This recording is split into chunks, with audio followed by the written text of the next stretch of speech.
Disassociation, when someone talks to you and your mind travels through time like a projector, showing you secrets in frozen time.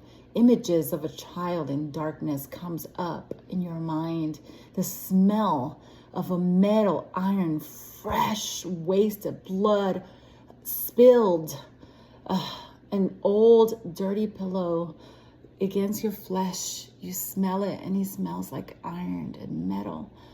Frames of frozen memories, pain, gaps, blank spaces, completing an incomplete picture in your mind just because somebody said a word that made you go back and travel back in time. The history of who you are tangled in between words and things that people may or may not say. You have avoidance, you avoid people. You're in disgust, you're in shame because you never know when those moments will come again.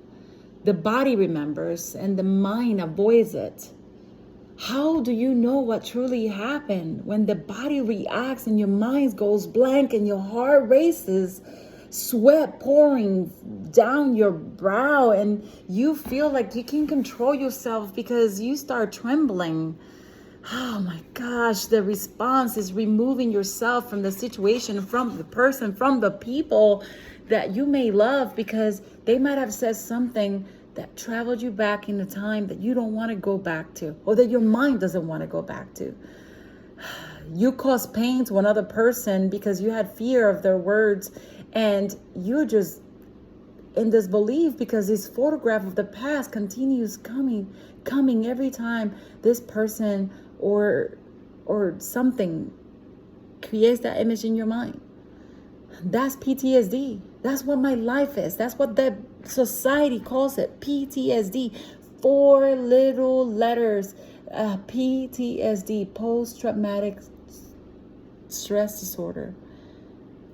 That's what society calls it. To give it a name, to give it a title to who you are and how you manage to avoid people and how your mind tricks you into remembering things that you don't remember yourself.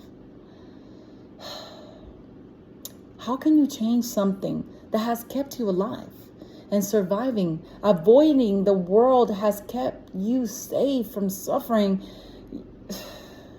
You know, you get told you're antisocial, you have this, you have that.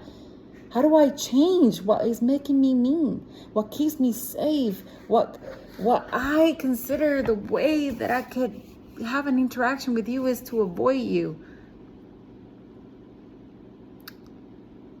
It's hard at times when the people that you love bring a memory to your heart and it causes you so much pain, and they might not even know why it causes you pain.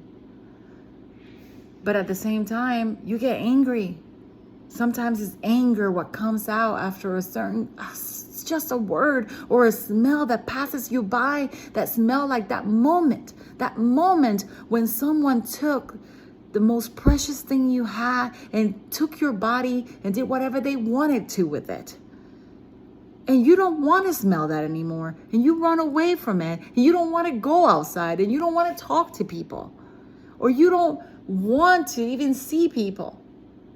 And then everybody's like, oh, she thinks she's all that. Or she's just like that. She's just this. She's just that. But you don't know. You don't know the real thing that makes you run away from other people. One day I may come to you and talk to you. Maybe when I'm healed. Maybe when I could have attention from you and still be okay. PTSD.